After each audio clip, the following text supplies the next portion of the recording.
Welcome back. Today's topic is credit.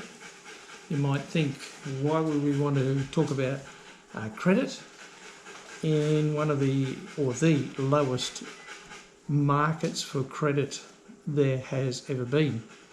Currently the Reserve Bank is at 0.01%, very close to zero. So if I'm in business or if I'm an individual, the temptation is, well, I can borrow cheap money and I can have those things I want, or I can build that infrastructure I need for my business. The question I've got is warning. And the reason that I want to be a wet blanket on the current cheap credit is that we need to be able to borrow it and pay it back very quickly and manage it very well, because there's nothing surer than credit rates will go up.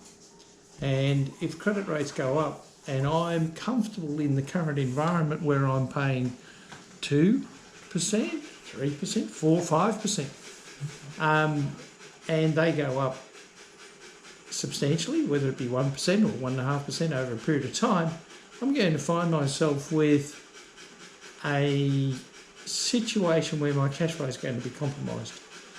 When things are as cheap as they are at the moment, be careful we don't overeat, so to speak.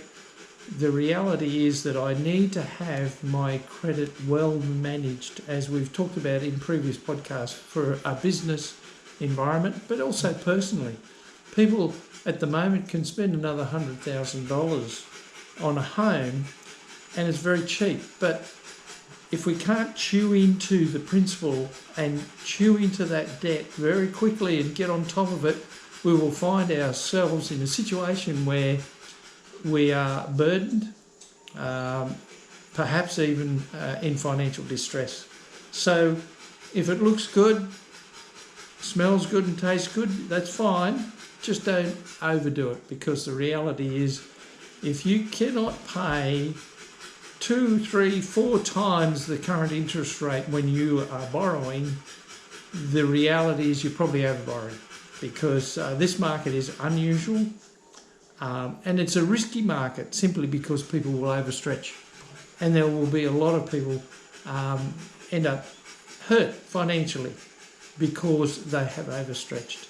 The temptation to buy new toys is very strong, and marketers are getting very, very, very good at their marketing prowess. And why not pay for it in 2 or 3 years' time when I have a bigger deposit or even the money to buy it? So if I've got a business, what is the business debt that I can manage? As we said once in one of our other podcasts, what can I manage in bad times? Okay, let's bite a little bit now. I can get something, I can produce something or buy some capital for my business that's going to generate extra income. But that extra income needs to get that debt down quickly, because what if? As financial planners, we quite often think about the what ifs, and the what ifs are, I really need to be able to pay a reasonable amount of interest plus principal on any debt that I've got.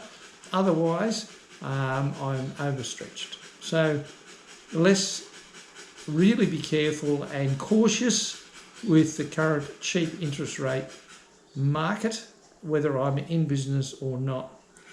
So thanks for listening. Heads up on credit. All the best.